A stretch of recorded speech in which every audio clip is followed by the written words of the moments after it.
नमस्कार मित्रों। तो जैसे कि आप सब जानते हैं कि हिंदी साहित्य का हमारा जो 1000 प्रश्नोत्तर क्लास चल रहा है उसका अब तक जो है हमने 3 क्लास कंप्लीट कर लिया है। 300 महत्वपूर्ण हिंदी साहित्य के प्रश्नोत्तर डिस्कस किए जा चुके हैं।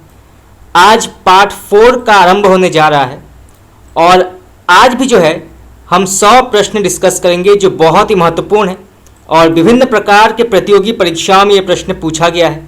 और इससे पहले हमने आदिकाल से लेकर आधुनिक काल और आधुनिक काल की जो प्रमुख विधाएं हैं, उपन्यास, कहानी, रेखाचित्र, आत्मकथा, नाटक, जीवनी, इनसे जुड़े प्रश्नोत्तर भी हम डिस्कस कर चुके हैं, तो आप जाके देख सकते हैं। तो चलिए शुरू करते हैं आज का क्लास। पहला सवाल, निम्नलिखित नागरी प्रचारणी सभा के संस्थापक नहीं हैं, तो इनमें से कौन नागरी प्रचारणी सभा के संस्थापक नहीं है? तो इसका सही उत्तर होगा आपका ऑप्शन नंबर सी, डॉक्टर गुलाब राय। तो आपका सी ऑप्शन बिल्कुल यहाँ पे सही है। चलिए आगे बढ़ते हैं। मना आनंद मत कोई दुखी है गीत पंक्ति प्रसाद के निम्न नाटक की है। तो ये जो गीत पंक्ति है ये जयशंकर प्रसाद के किस नाटक की है? तो इसका सही उत्तर होगा आपका ऑप्शन नंबर ए, विशाख। तो आपका ए ऑप्शन बिल्कुल यहाँ पे सही है। 10 द्वारे का पिंजड़ा उपन्यास लेखिका कौन है? तो 10 द्वारे का पिंजड़ा उपन्यास की लेखिका कौन है? तो इसका सही उत्तर होगा आपका ऑप्शन नंबर सी, अनामिका। तो आपका सी ऑप्शन बिल्कुल यहाँ पे सही है। और यहाँ से जो है यह भी प्रश्न पूछा जा सकता है कि 10 द्वारे का पिंजड़ा किस प्रकार के साहित्य रूप या किस प्रकार के साहित्य विधा के अंतर्गत आती है? तो ये आती है उपन्यास के अंतर्गत। तो यहाँ से जो है 2 प्रकार के प्रश्न पूछे जा सकते हैं। चलिए आगे बढ़ते हैं। किस आलोचक ने बंग महिला की कहानी दुलाई वाली को हिंदी की पहली मौलिक कहानी माना है? तो किस आलोचक ने बंग महिला की कहानी दुलाई वाली को हिंदी की पहली मौलिक कहानी माना है? तो इसका सही उत्तर होगा आपका ऑप्शन नंबर डी, आचार्य हजारी प्रसाद द्विवेदी। तो आपका डी ऑप्शन बिल्कुल यहाँ पे सही है। कौन सी कृति अग्रदास द्वारा रचित नहीं है? तो इनमें से कौन सी कृति अग्रदास द्वारा रचित नहीं है? तो इसका सही उत्तर होगा आपका ऑप्शन नंबर सी, ज्ञान बोध। तो आपका सी ऑप्शन बिल्कुल यहाँ पे सही है।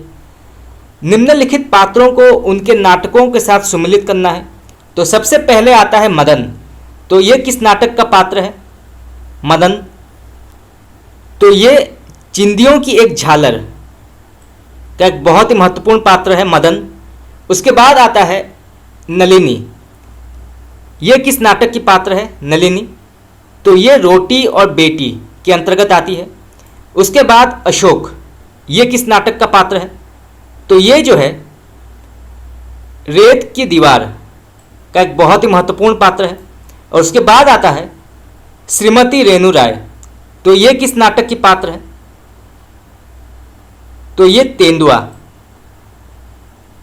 तो इसका सही उत्तर होगा आपका ऑप्शन नंबर डी। चलिए आगे बढ़ते हैं।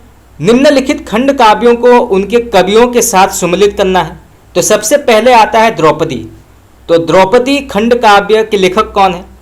तो इसके लेखक हैं नरेंद्र शर्मा। इसको आप नोट कर लीजिए, एग्जाम में पूछा जा सकता है। उसके बाद आता है योग निद्रा। तो इसके लेखक कौन है? तो इसके लेखक हैं कृष्ण नंदन पीयूष। उसके बाद आता है शंबुक। इसके लेखक कौन है? तो इसके लेखक हैं जगदीश गुप्त। और फिर आता है एक विश्वास और। इसके लेखक कौन है? तो इसके लेखक हैं रमेश चंद्र मिश्र। तो इसका सही उत्तर होगा आपका ऑप्शन नंबर ए। चलिए आगे बढ़ते हैं। निम्नलिखित पात्रों को उनके नाटकों के साथ सुमिलित करना है। तो सबसे पहले आता है नीलम। ये किस नाटक की पात्र है? नीलम। तो ये अंजो दीदी की बहुत ही महत्वपूर्ण पात्र है नीलम। उसके बाद आता है वसंत लाल। ये किस नाटक का पात्र है? तो ये छठा बेटा। ठीक याद रखिएगा, छठा बेटा। उसके बाद आता है मुरारी लाल। ये किस नाटक का पात्र है? मुरारी लाल। तो ये सिंदूर की होली का एक बहुत ही महत्वपूर्ण पात्र है। और उसके बाद आता है बायजाबाई ये किस नाटक की पात्र है? तो ये शारदिया के अंतर्गत आती है। तो इसका सही उत्तर होगा आपका ऑप्शन नंबर ए। चलिए आगे बढ़ते हैं। अपनी धरती अपने लोग आत्मकथा किसने लिखी है? तो अपनी धरती अपने लोग आत्मकथा किसने लिखी है? तो इसका सही उत्तर होगा आपका ऑप्शन नंबर ए, डॉक्टर रामविलास शर्मा। तो आपका ए ऑप्शन बिल्कुल यहाँ पे सही है। चलिए आगे बढ़ते हैं। निम्नलिखित पात्रों को उनके नाटकों के साथ सम्मिलित करना है। तो सबसे पहले आता है अनिरुद्ध। तो ये किस नाटक का पात्र है? अनिरुद्ध। तो ये युगे युगे क्रांति का एक बहुत ही महत्वपूर्ण पात्र है। उसके बाद आता है शोभा। ये किस नाटक की पात्र है? शोभा। तो ये बिना दीवारों के घर। उसके बाद आता है जगमोहन। ये किस नाटक का पात्र है? तो ये एक और अजनबी का एक बहुत ही महत्वपूर्ण पात्र है। और उसके बाद आती है सुरेखा। ये किस नाटक की पात्र है? तो ये द्रौपदी। तो इसका सही उत्तर होगा आपका ऑप्शन नंबर ए। पात्रों से जुड़े प्रश्न कई बार एग्जाम में पूछे जाते हैं, तो इसे जानना आवश्यक है। चलिए आगे बढ़ते हैं। निम्नलिखित पंक्तियों को उनके कवियों के साथ सम्मिलित करना है। तो यहाँ पे जो है पंक्तियाँ दी गई है, उनको बताना है कि किस कवि ने ये पंक्ति कही है। तो सबसे पहले आता है तुम्हारे स्नेह की दो बूंद जीने को बहुत काफ़ी। इसके लेखक कौन है? तो तुम्हारे स्नेह की दो बूंद जीने को बहुत काफ़ी, ये किसने लिखा है? तो इसके लेखक हैं शिव मंगल सिंह सुमन। उसके बाद आता है बीत गया सब जीवन मेरा जीने की तैयारी में। इसके लेखक कौन है? बीत गया सब जीवन मेरा जीने की तैयारी में। तो ये लिखा है हरिवंश राय बच्चन ने। उसके बाद आता है दुख ही जीवन की कथा रही। ये बहुत ही प्रसिद्ध पंक्ति है, कई बार एग्जाम में पूछा गया है, तो आप इसको नोट कर सकते हैं। दुख ही जीवन की कथा रही, ये किसने कहा है? तो ये कहा है सूर्यकांत त्रिपाठी निराला ने। और उसके बाद आता है मुस्काता संकेत भरा नभ अली क्या प्रिय आने वाले हैं। ये किसने कहा है? तो ये कहा है महादेवी वर्मा ने। तो इसका सही उत्तर होगा आपका ऑप्शन नंबर ए। चलिए आगे बढ़ते हैं। भारतीय ज्ञानपीठ पुरस्कार से सम्मानित हिंदी का पहला साहित्यकार कौन है? बहुत ही महत्वपूर्ण प्रश्न है। तो भारतीय ज्ञानपीठ पुरस्कार से सम्मानित हिंदी का पहला साहित्यकार कौन है? तो इसका सही उत्तर होगा आपका ऑप्शन नंबर बी, सुमित्रा नंदन पंत। तो आपका बी ऑप्शन बिल्कुल यहाँ पे सही है। निम्नलिखित कहानियों को उनके कहानीकारों के साथ सम्मिलित करना है। तो सबसे पहले आता है काला शुक्रवार। इसके लेखक कौन है? काला शुक्रवार। तो इसके लेखक हैं सुधा अरोड़ा।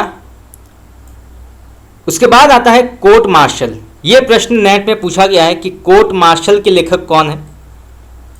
तो इसके लेखक हैं स्वदेश दीपक।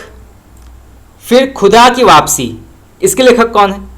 तो इसके लेखक हैं नासिरा शर्मा। और फिर आता है कामरेड का कोट, इसके लेखक कौन है? तो इसके लेखक हैं सृंजय। तो इसका सही उत्तर होगा आपका ऑप्शन नंबर बी। चलिए आगे बढ़ते हैं। बुद्ध देव के पश्चात भारत के सबसे बड़े लोकनायक तुलसीदास थे, ये कथन किसका है? तो बुद्ध देव के पश्चात भारत के सबसे बड़े लोकनायक तुलसीदास थे, ये किसने कहा है? तो इसका सही उत्तर होगा आपका option number D, George Grierson. तो आपका डी ऑप्शन बिल्कुल यहाँ पे सही है। सुंदर पांडे की पतोह उपन्यास किसका है? तो ये किसने लिखा है? तो इसका सही उत्तर होगा आपका ऑप्शन नंबर सी, अमरकांत। तो आपका सी ऑप्शन बिल्कुल यहाँ पे सही है। और यहाँ से जो है यह भी प्रश्न पूछा जा सकता है कि ये किस प्रकार के साहित्य विधा के अंतर्गत आती है? तो ये आती है उपन्यास के अंतर्गत। चलिए आगे बढ़ते हैं। आकर्षण सिद्धांत के संस्थापक कौन है? तो आकर्षण सिद्धांत के संपादक कौन है?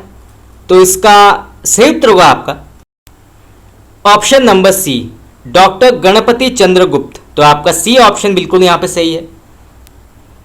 निज स्वरूप को जानी अखंडित ज्यों का त्यों ही रहिए, ये पंक्ति किस कवि की है? तो निज स्वरूप को जानी अखंडित ज्यों का त्यों ही रहिए, ये किस कवि की पंक्ति है?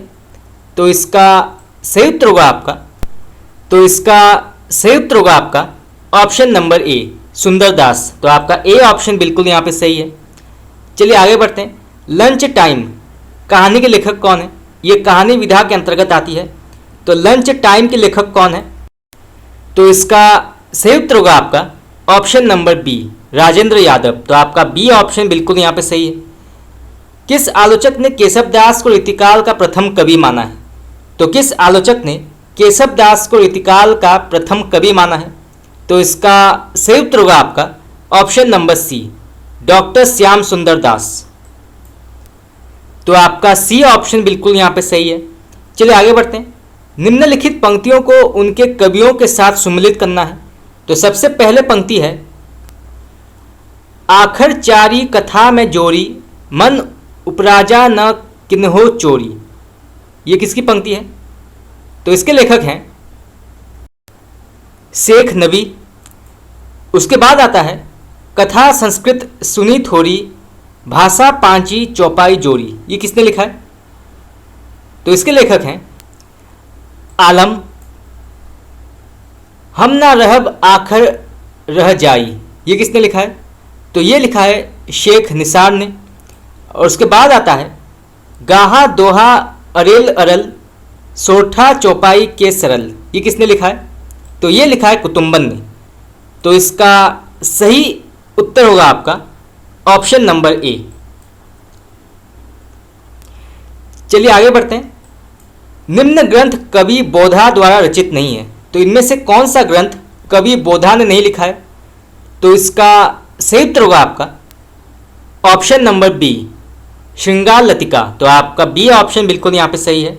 321 का करेक्ट आंसर होगा आपका option number D, Krishna Baldev वैद्य। तो आपका डी ऑप्शन बिल्कुल यहाँ पे सही है। चलिए आगे बढ़ते हैं।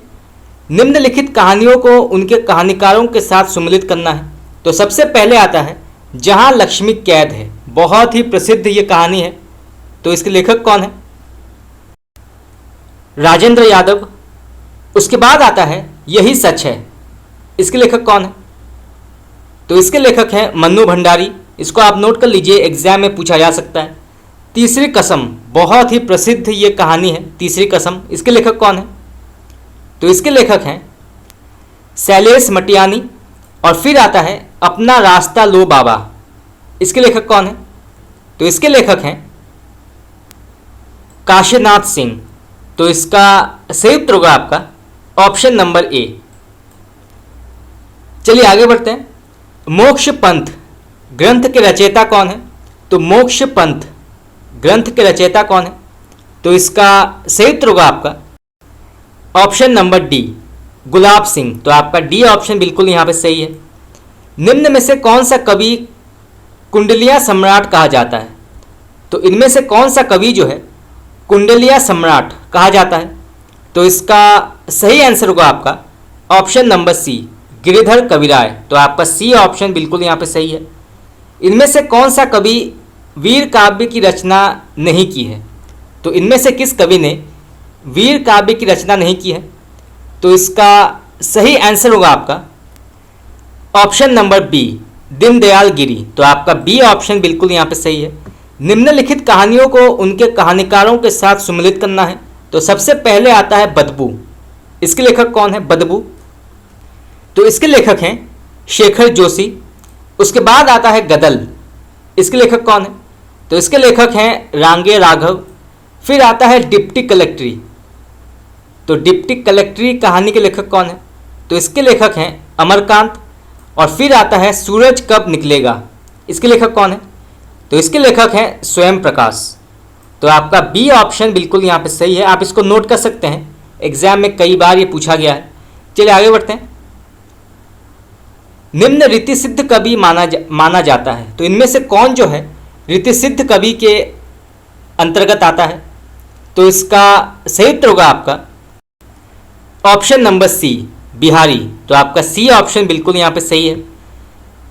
निम्नलिखित पत्रिका द्विवेदी युग की नहीं है।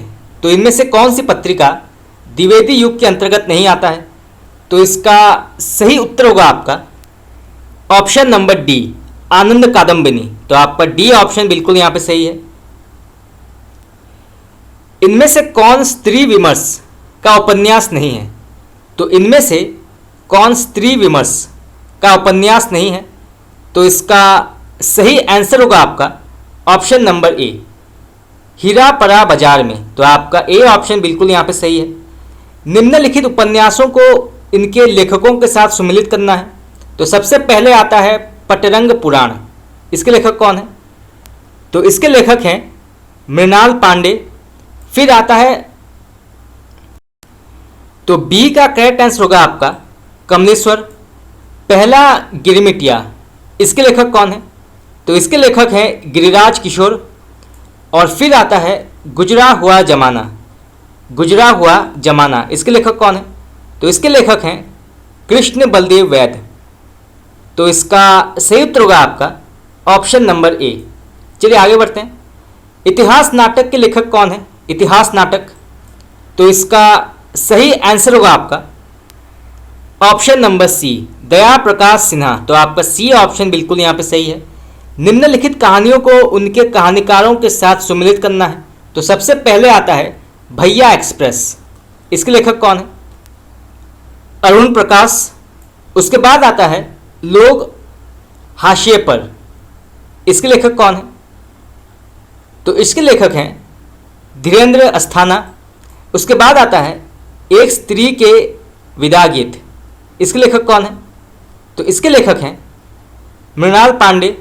और फिर आता है काला रजिस्टर। इसके लेखक हैं रविंद्र कालिया। तो इसका सही उत्तर होगा आपका ऑप्शन नंबर ए। चलिए आगे बढ़ते हैं।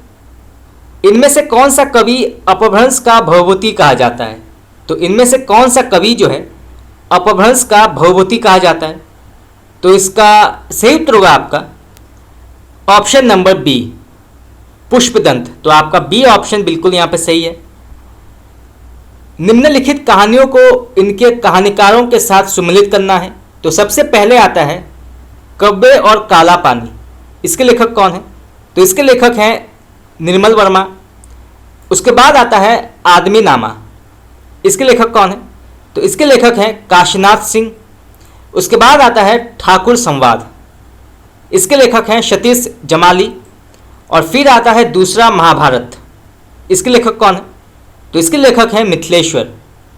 तो इसका सही उत्तर होगा आपका ऑप्शन नंबर ए। आप इसको नोट कर सकते हैं, एग्जाम में ये पूछा जा सकता है। चलिए आगे बढ़ते हैं। निम्नलिखित कृतियों को इनकी विधाओं के साथ सुमिलित करना है। तो यहाँ पे जो है कृतियों के नाम दिए गए हैं और यहाँ पे विधाओं के नाम। तो बताना है कि कौन सा सही उत्तर होगा आपका। तो सबसे पहले आता है व्यक्तिगत। ये किस विधा के अंतर्गत आती है? तो ये आती है डायरी के अंतर्गत। उसके बाद आता है आवारा मसीहा। ये किस प्रकार की विधा के अंतर्गत आती है? तो ये आती है जीवनी। इसके लेखक हैं विष्णु प्रभाकर और ये शरद चंद्र के जीवन पर आधारित है। तो यहाँ से जो है प्रश्न पूछा जाता है, तो इसे जानना आवश्यक है। उसके बाद आग एक स्वप्न, ये किस विधा के अंतर्गत आती है? तो ये आती है रिपोर्ताज। और फिर आता है जहाँ मैं खड़ा हूँ, ये यात्रा वृतांत के अंतर्गत आती है। तो इसका सही उत्तर होगा आपका ऑप्शन नंबर ए। चलिए आगे बढ़ते हैं। प्रकाशन काल के अनुसार इन हिंदी दलित आत्मकथाओं का सही अनुक्रम क्या है बताना है। तो पहले कौन सा आया था, उसके बाद कौन सा आया था, ये जानना आवश्यक है। तो इसका सही उत्तर होगा आपका ऑप्शन नंबर डी। पहले प्रकाशित हुई थी अपने अपने पिंजरे, फिर जूठन, झोपड़ी से राजभवन और मेरे बचपन मेरे कंधों पर। तो आपका डी ऑप्शन बिल्कुल यहाँ पे सही है। अपने अपने पिंजरे प्रकाशित हुई थी 1995 में, जूठन प्रकाशित हुई थी 1997 में, झोपड़ी से राजभवन प्रकाशित हुई थी 2002 में और मेरे बचपन मेरे कंधे पर प्रकाशित हुई थी 2009 में। तो आपका डी ऑप्शन बिल्कुल यहाँ पे सही है। आप इसको नोट कर सकते हैं, एग्जाम में पूछा जा सकता है। चलिए आगे बढ़ते हैं। किस आलोचक ने रामायण महानाटक को हिंदी का पहला काव्य नाटक माना है? तो किस आलोचक ने रामायण महानाटक को हिंदी का पहला काव्य नाटक माना है?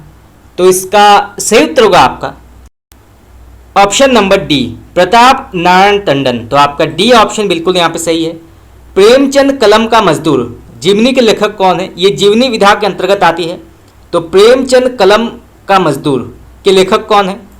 तो इसका सही उत्तर होगा आपका option number C, Madan Gopal. तो आपका सी ऑप्शन बिल्कुल यहाँ पे सही है। निम्न में से कौन सा प्रतीक नाटक नहीं है? तो इनमें से कौन सा प्रतीक नाटक के अंतर्गत नहीं आता है? तो इसका सही उत्तर होगा आपका ऑप्शन नंबर डी, रेत की दीवार। तो आपका डी ऑप्शन बिल्कुल यहाँ पे सही है। चलिए आगे बढ़ते हैं। लेखक की हैसियत से संस्मरण किसका है? तो लेखक की हैसियत से संस्मरण किसका है? तो इसके लेखक हैं option number B, Shailesh Matiyani. तो आपका बी ऑप्शन बिल्कुल यहाँ पे सही होगा। निम्नलिखित काव्य पंक्तियों को इनके कवियों के साथ सुमिलित करना है। तो सबसे पहले आता है आपको सराहे ताही आपहु सराहिए। इसके लेखक कौन है? तो इसके लेखक हैं बोधा। उसके बाद आता है प्रीति रीति विषम सु रोम रोम रमी है। ये किसने लिखा है? तो ये लिखा है घनानंद ने। लोगन कवित की वो खेल करी जानो है। ये प्रश्न कई बार पूछा गया है, नेट में कई बार पूछा गया है ये। तो इसके लेखक कौन है? तो इसके लेखक हैं ठाकुर। और फिर आता है अमेय हलाहल मत भरे सेठ श्याम रत्नार। ये भी बहुत ही प्रसिद्ध पंक्ति है। तो इसके लेखक हैं रसलीन। तो इसका सही उत्तर होगा आपका ऑप्शन नंबर ए। किस आलोचक ने संत नामदेव को निर्गुण भक्ति का प्रथम प्रचारक माना है? तो किस आलोचक ने संत नामदेव को निर्गुण भक्ति का प्रथम प्रचारक माना है? तो इसका सही उत्तर होगा आपका ऑप्शन नंबर ए, आचार्य विनय मोहन शर्मा। तो आपका ए ऑप्शन बिल्कुल यहाँ पे सही है। करकंड चरियु के रचनाकार कौन है? तो करकंड चरियु के रचनाकार कौन है? तो इसका सही उत्तर होगा आपका ऑप्शन नंबर बी, कनकामर मुनि। तो आपका बी ऑप्शन बिल्कुल यहाँ पे सही है। निम्नलिखित हिंदी की पहली दलित आत्मकथा कौन सी मानी जाती है? तो इनमें से हिंदी की पहली दलित आत्मकथा कौन सी मानी जाती है? तो इसका सही उत्तर होगा आपका ऑप्शन नंबर सी, अपने अपने पिंजरे। तो आपका सी ऑप्शन बिल्कुल यहाँ पे सही है। इनमें से कौन सी रचना कवि ग्वाल द्वारा रचित है? तो इनमें से कौन सी रचना कवि ग्वाल द्वारा रचित है? तो इसका सही उत्तर होगा आपका ऑप्शन नंबर डी, दूषण दर्पण। तो आपका डी ऑप्शन बिल्कुल यहाँ पे सही होगा। हरिश्चंद्र पुराण ग्रंथ के रचनाकार कौन है? बहुत ही महत्वपूर्ण प्रश्न है, कई बार एग्जाम में पूछा गया ये। तो हरिश्चंद्र पुराण ग्रंथ के रचनाकार कौन है? तो इसका सही उत्तर होगा आपका ऑप्शन नंबर ए, जाखू मणियार। तो आपका ए ऑप्शन बिल्कुल यहाँ पे सही है। चलिए आगे बढ़ते हैं। निम्न में से कौन सी रचना उपन्यास विधा के अंतर्गत आती है? तो इनमें से कौन सी रचना उपन्यास विधा के अंतर्गत आती है? तो इसका सही उत्तर होगा आपका ऑप्शन नंबर डी, अजय की डायरी। तो आपका डी ऑप्शन बिल्कुल यहाँ पे सही है। इसको आप नोट कर सकते हैं, ये नेट एग्जाम में पूछा गया था, तो ये जानना आवश्यक है। चलिए आगे बढ़ते हैं। इनमें से सहयोगी लेखन परंपरा का उपन्यास नहीं है। तो इनमें से कौन सा जो है सहयोगी लेखन परंपरा का उपन्यास नहीं है? तो इसका सही उत्तर होगा आपका ऑप्शन नंबर ए, चंद हसीनों का खतूत।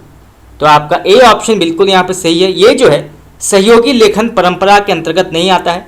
बाकी तपोभूमि, 11 सपनों का देश और 1 इंच मुस्कान, ये जो है साहित्य सहयोगी लेखन के अंतर्गत आता है। तो आप इसको नोट कर सकते हैं। चलिए आगे बढ़ते हैं। हलफनामे उपन्यास के लेखक कौन है? हलफनामे, तो इसके लेखक हैं ऑप्शन नंबर ए, राजू शर्मा। तो आपका ए ऑप्शन बिल्कुल यहाँ पे सही होगा। कौन से आलोचक ने कबीर को हिंदी का पहला रहस्यवादी कवि माना है? तो कौन से आलोचक ने कबीर को हिंदी का पहला रहस्यवादी कवि माना है? तो इसका सही उत्तर होगा आपका option number C, doctor Shyam Sundar Das. हम कौन सो पीर कहे अपनी, दिलदार तो कऊ दिखा तो नहीं। ये पंक्ति किस कवि की है? तो इसके लेखक हैं ऑप्शन नंबर डी, बोधा। तो आपका डी ऑप्शन बिल्कुल यहाँ पे सही होगा। किस आलोचक ने जयप्रकाश करदम के छप्पर उपन्यास को हिंदी का पहला दलित उपन्यास माना है? तो किस आलोचक ने जयप्रकाश करदम के छप्पर उपन्यास को हिंदी का पहला दलित उपन्यास माना है? तो इसका सही उत्तर होगा आपका ऑप्शन नंबर बी। चलिए आगे बढ़ते हैं। तार सप्तक के अंतिम कवि कौन है? तो तार सप्तक के अंतिम कवि कौन माने जाते हैं? Option number D, Muktibodh. चलिए आगे बढ़ते हैं। निम्न में से कौन सी रचना उपन्यास नहीं है? तो इनमें से कौन सी रचना जो है उपन्यास विधा के अंतर्गत नहीं आता है? तो इसका सही उत्तर होगा आपका option number D, Manbodh master की डायरी। तो आपका डी ऑप्शन बिल्कुल यहाँ पे सही है। कल्पना का आनंद शीर्षक से प्लेजर ऑफ इमेजिनेशन का अनुवाद किसने किया था? तो कल्पना का आनंद शीर्षक से प्लेजर ऑफ इमेजिनेशन का अनुवाद किसने किया था? तो इसका सही उत्तर होगा आपका ऑप्शन नंबर ए, आचार्य रामचंद्र शुक्ल। तो आपका ए ऑप्शन बिल्कुल यहाँ पे सही है। हिंदी का प्रथम लघु कथाकार किसे माना जाता है? तो हिंदी का प्रथम लघु कथाकार किसे माना जाता है? तो इसका सही उत्तर होगा आपका option number A, Ram Narayan Upadhyay. तो आपका ए ऑप्शन बिल्कुल यहाँ पे सही है। मेरे कथा गुरु का कहना है लघु कथा संग्रह किस लेखक का है? तो मेरे कथा गुरु का कहना है लघु कथा संग्रह किस लेखक का है? तो इसका सही उत्तर होगा आपका option number C, Shri Ravi. तो आपका सी ऑप्शन बिल्कुल यहाँ पे सही है। इनमें से पौराणिक कथा पर आधारित खंड काव्य नहीं है। तो इनमें से कौन सा जो है पौराणिक कथा पर आधारित खंड काव्य नहीं है? तो इसका सही उत्तर होगा आपका ऑप्शन नंबर बी, शंबुक। तो आपका बी ऑप्शन बिल्कुल यहाँ पे सही है। जा दिन सीता जन्म लियो है, ता दिन ते सब ही लोचन को मन को मूल गयो है। ये पंक्ति किस कवि की है? तो ये पंक्ति किसने लिखा है? तो इसके लेखक है नाभादास। तो आपका डी ऑप्शन बिल्कुल यहाँ पे सही है। सूरदास का निम्नलिखित ग्रंथ दृष्टिकूट पदों का संग्रह माना जाता है। तो इनमें से कौन सा ग्रंथ जो है तुलसीदास का जिसे दृष्टिकूट पदों का संग्रह कहा जाता है? तो इसका सही उत्तर होगा आपका ऑप्शन नंबर बी, साहित्य लहरी। तो आपका बी ऑप्शन बिल्कुल यहाँ पे सही है। निम्नलिखित हिंदी की लंबी कविताओं को उनके कवियों के साथ सुमिलित करना है। तो सबसे पहले आता है समय देवता। इसके लेखक कौन है? तो इसके लेखक हैं नरेश मेहता। उसके बाद आता है प्रमुख्य गाथा। इसके लेखक हैं धर्मवीर भारती। फिर आता है अलविदा। इसके लेखक कौन है? तो इसके लेखक हैं विजयदेव नारायण शाही। और फिर आता है लुकमान अली। इसके लेखक हैं सौमित्र मोहन। तो आपका ए ऑप्शन जो है बिल्कुल यहाँ पे सही है। आप इसको नोट कर सकते हैं, एग्जाम में पूछा जा सकता है। चलिए आगे बढ़ते हैं। हिंदी में प्रकाशित पहला त्रिभाषी पत्र कौन सा है? तो हिंदी में प्रकाशित पहला त्रिभाषी पत्र कौन सा है? तो इसका सही उत्तर होगा आपका ऑप्शन नंबर ए, मालवा अखबार। तो आपका ए ऑप्शन बिल्कुल यहाँ पे सही है। ये जो है हिंदी, उर्दू और मराठी भाषा में प्रकाशित होती थी। चलिए आगे बढ़ते हैं। इश्कनामा ग्रंथ के रचनाकार कौन है? इश्कनामा, तो इसके लेखक हैं बोधा। तो आपका सी ऑप्शन बिल्कुल यहाँ पे सही है। कलयुग रासो ग्रंथ के रचयिता कौन है?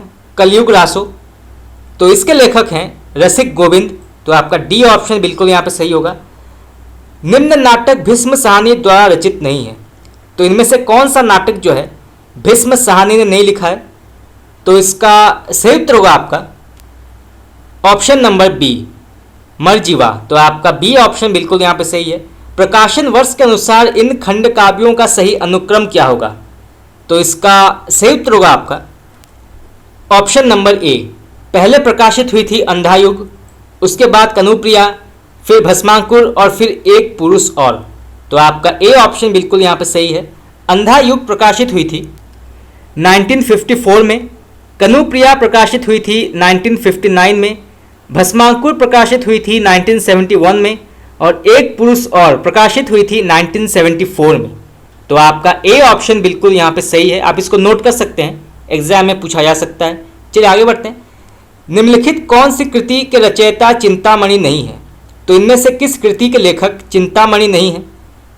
तो इसका सही उत्तर होगा आपका ऑप्शन नंबर डी, भाव विलास। तो आपका डी ऑप्शन बिल्कुल यहाँ पे सही है। चलिए आगे बढ़ते हैं। कबीर वाणी के डिक्टेटर हैं, कथन किस आलोचक का है? तो कबीर वाणी के डिक्टेटर है, ये किसने कहा है? तो इसका सही उत्तर होगा आपका ऑप्शन नंबर सी, आचार्य हजारी प्रसाद द्विवेदी। तो आपका सी ऑप्शन बिल्कुल यहाँ पे सही है। स्वच्छंदतावाद शब्द का प्रयोग सर्वप्रथम किस देश में हुआ था? तो स्वच्छंदतावाद शब्द का प्रयोग सर्वप्रथम किस देश में हुआ था? तो इसका सही उत्तर होगा आपका ऑप्शन नंबर ए, फ्रांस। ये पाश्चात्य काव्यशास्त्र का एक बहुत ही महत्वपूर्ण प्रश्न है और कई बार जो है इससे जुड़े प्रश्न पूछे जाते हैं। तो ये फ्रांस देश का शब्द है। चलिए आगे बढ़ते हैं। द कॉकटेल पार्टी कृति के रचनाकार कौन है? द कॉकटेल पार्टी, तो इसके लेखक हैं option number C, T S. Eliot. संरचनावाद के संस्थापक कौन है? तो संरचनावाद के संस्थापक कौन है? तो इसके संस्थापक हैं सासुर। तो आपका ए ऑप्शन बिल्कुल यहाँ पे सही है। राइडिंग डिग्री जीरो ग्रंथ के लेखक कौन है? तो राइडिंग डिग्री जीरो ग्रंथ के लेखक कौन है? तो इसके लेखक हैं ऑप्शन नंबर डी, रोला बार्थ। तो आपका डी ऑप्शन बिल्कुल यहाँ पे सही है। निम्नलिखित हिंदी की लंबी कविताओं को उनके कवियों के साथ सुमिलित करना है। तो सबसे पहले आता है पटकथा, इसके लेखक कौन है? तो इसके लेखक हैं धूमिल। उसके बाद आता है मुक्ति प्रसंग, इसके लेखक हैं राजकमल चौधरी। उसके बाद आता है बलदेव खटिक, इसके लेखक हैं लीलाधर जगुड़ी। और फिर आता है सवाल अब भी मौजूद है, इसके लेखक हैं प्रताप सहगल। तो आपका बी ऑप्शन बिल्कुल यहाँ पे सही है, आप इसको नोट कर सकते हैं। चलिए आगे बढ़ते हैं। हिंदी की पहली महिला संपादिका कौन है? तो हिंदी की पहली महिला संपादिका कौन है? तो इसका सही उत्तर होगा आपका option number C, Chaudhary Hemant Kumari. तो आपका सी ऑप्शन बिल्कुल यहाँ पे सही है। ढोला मारूरा दुहा कृति किस शताब्दी में रचना की गई थी? तो ढोला मारूरा दुहा कृति किस शताब्दी में लिखी गई थी? तो इसका सही उत्तर होगा आपका ऑप्शन नंबर डी, 16वीं शताब्दी। तो आपका डी ऑप्शन बिल्कुल यहाँ पे सही है। निम्नलिखित हिंदी की लंबी कविताओं को इनके कवियों के साथ सुमिलित करना है। तो सबसे पहले आता है भंगी कोलिनी, इसके लेखक कौन है? भंगी कोलिनी। तो इसके लेखक हैं पारसनाथ सिंह। उसके बाद आता है हरिभजन कथा। तो हरिजन कथा के लेखक कौन है? तो इसके लेखक हैं नागार्जुन। नगई महरा, इसके लेखक कौन है? तो इसके लेखक हैं त्रिलोचन शास्त्री। और फिर आता है कुआनो नदी, ये प्रश्न नेट में पूछा गया है, किसके लेखक कौन है? तो इसके लेखक हैं सर्वेश्वर दयाल सक्सेना। तो आपका सी ऑप्शन बिल्कुल यहाँ पे सही है। चलिए आगे बढ़ते हैं। निम्न काव्य ग्रंथ बलदेव वंशी द्वारा रचित है। तो इनमें से कौन सा काव्य ग्रंथ जो है बलदेव वंशी द्वारा रचित है? तो इसका सही उत्तर होगा आपका ऑप्शन नंबर बी, उपनगर में वापसी। तो आपका बी ऑप्शन बिल्कुल यहाँ पे सही है। इनमें से कौन से कवि साधारण हिंदी भाषी जनता के सलाहकार कवि माने जाते हैं? तो इनमें से कौन से कवि साधारण हिंदी भाषी जनता के सलाहकार कवि माने जाते हैं? तो इसका सही उत्तर होगा आपका ऑप्शन नंबर ए, गिरिधर कविराय। तो आपका ए ऑप्शन बिल्कुल यहाँ पे सही है। किस आलोचक ने भाग्यवती को हिंदी का पहला सामाजिक उपन्यास माना है? तो किस आलोचक ने भाग्यवती को हिंदी का पहला सामाजिक उपन्यास माना है? तो इसका सही उत्तर होगा आपका option number D, Pratap Narayan Tandon. तो आपका डी ऑप्शन बिल्कुल यहाँ पे सही है। चलिए आगे बढ़ते हैं। साहित्यकारों से साक्षात्कार नामक पुस्तक में मैं इनसे मिला के लेखक कौन है? तो साहित्यकारों से साक्षात्कार नामक पुस्तक मैं इनसे मिला के लेखक कौन है? तो इसका सही उत्तर होगा आपका ऑप्शन नंबर ए, पदम सिंह शर्मा। तो आपका ए ऑप्शन बिल्कुल यहाँ पे सही है। निम्नलिखित काव्य ग्रंथों को उनके रचयिताओं के साथ सम्मिलित करना है। तो सबसे पहले आता है छत्र प्रकाश। तो छत्र प्रकाश के लेखक कौन है? तो इसके लेखक हैं लाल कवि। जंगनामा के लेखक हैं कवि श्रीधर। कलयुग रासों के लेखक हैं रसिक गोविंद। और हिम्मत बहादुर विरोधावली, इसके लेखक हैं पद्माकर। तो आपका ए ऑप्शन बिल्कुल यहाँ पे सही है। कलयुग रासों के लेखक हैं रसिक गोविंद। चलिए आगे बढ़ते हैं। नंददास की कौन सी कृति हिंदी का गीत गोविंद कहा जाता है? तो नंददास की कौन सी कृति जो है हिंदी का गीत गोविंद कहा जाता है? तो इसका सही उत्तर होगा आपका ऑप्शन नंबर सी, रास पंचाधई। तो आपका सी ऑप्शन बिल्कुल यहां पे सही है। किस अष्टछाप कवि का निर्वाण पारसौली में हुआ? तो किस अष्टछाप कवि का निर्वाण जो है पारसौली में हुआ? तो इसका सही उत्तर होगा आपका ऑप्शन नंबर सी, सूरदास। तो आपका सी ऑप्शन बिल्कुल यहाँ पे सही है। भरत मुनि ने नाट्य शास्त्र में भावों की संख्या कितनी मानी है? तो इसका सही उत्तर होगा आपका ऑप्शन नंबर ए। रमई काका नाम से अवधी भाषा में लिखने वाले आधुनिक कवि का वास्तविक नाम क्या है? तो रमई काका नाम से अवधी भाषा में लिखने वाले आधुनिक कवि का वास्तविक नाम क्या है? तो इसका सही उत्तर होगा आपका ऑप्शन नंबर बी, वंशीधर शुक्ल। तो आपका बी ऑप्शन बिल्कुल यहाँ पे सही है। अवधी भाषा में लिखा गया पहला महाकाव्य किसे माना जाता है? तो अवधी भाषा में पहला महाकाव्य किसे माना जाता है? तो इसका सही उत्तर होगा आपका ऑप्शन नंबर सी, पद्मावत।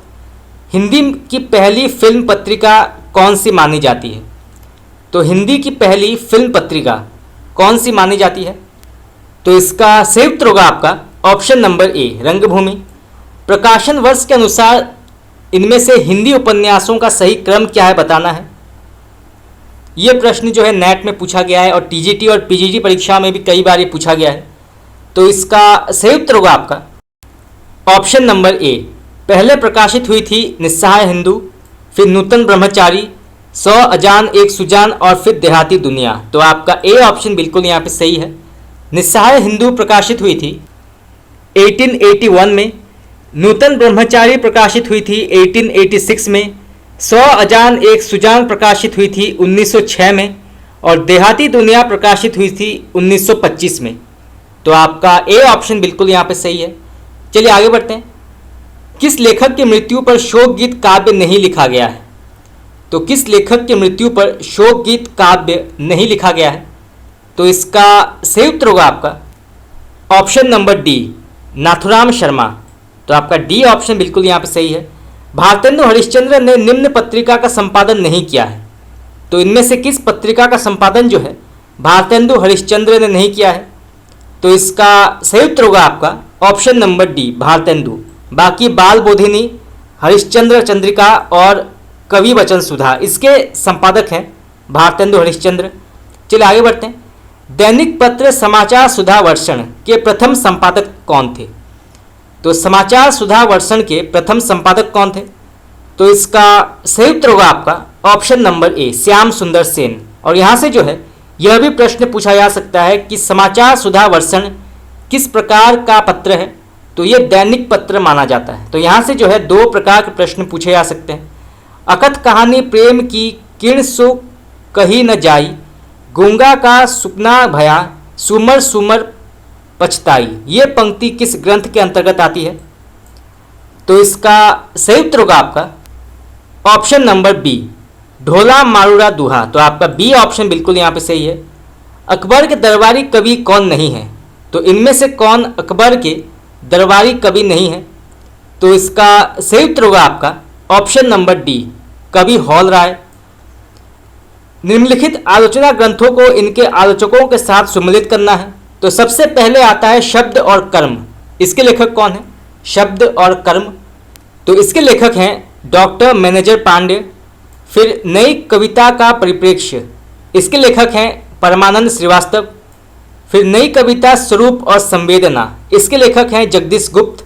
और सर्जन और भाषिक संवेदना, इसके लेखक हैं डॉक्टर राम स्वरूप चतुर्वेदी। तो आपका ए ऑप्शन बिल्कुल यहाँ पे सही है। निम्नलिखित आलोचना ग्रंथों को इनके आलोचकों के साथ सम्मिलित करना है। तो सबसे पहले आता है तो नई कविता के प्रतिमान के लेखक हैं नामवर सिंह। हिंदी साहित्य 20वीं शताब्दी के लेखक हैं नंदू दुलारे वाजपेयी। और फिर महावीर प्रसाद द्विवेदी और उनका युग, इसके लेखक हैं डॉक्टर उदय भानु सिंह। चलिए आगे बढ़ते हैं। देखन चाहो मोही जो मम कविता लखी लेहूं, पंक्ति किस कवि की है? तो ये किसने लिखा है? तो इसके लेखक हैं ऑप्शन नंबर ए ठाकुर। फेसबुक कहानी के लेखक कौन है? तो इसके लेखक हैं राकेश भ्रमर। आलोचक ब्रजनंदन दास ने हिंदी का पहला नाटक किसे माना है? तो आलोचक ब्रजनंदन दास ने हिंदी का पहला नाटक किसे माना है? तो इन्होंने माना है ऑप्शन नंबर ए आनंद रघुनंदन। तो आपका ए ऑप्शन बिल्कुल यहाँ पे सही है। निम्न में से कौन सा ग्रंथ गुरु गोरखनाथ द्वारा रचित नहीं है? तो इनमें से कौन सा ग्रंथ गुरु गोरखनाथ द्वारा रचित नहीं है? तो इसका सही उत्तर होगा आपका ऑप्शन नंबर डी परमात्मा प्रकाश। तो आपका डी ऑप्शन बिल्कुल यहाँ पे सही है। तो फ्रेंड्स, आज के लिए इतना ही। आज हमने कुछ और महत्वपूर्ण हिंदी साहित्य के प्रश्नोत्तर डिस्कस किए। आज हमारा पार्ट 4 यहाँ पे समाप्त हुआ। आज हमने और 100 प्रश्नोत्तर डिस्कस किए। कल पार्ट 5 की शुरुआत होगी और कल भी जो है हम 100 प्रश्न डिस्कस करेंगे और ऐसे करके संपूर्ण 1000 हिंदी साहित्य के जो प्रश्नोत्तर है हम उसको डिस्कस करेंगे। तो आज के लिए इतना ही। आप लोगों को कैसा लगा क्लास आप मुझे बता सकते हैं कमेंट करके। आपका बहुत बहुत धन्यवाद।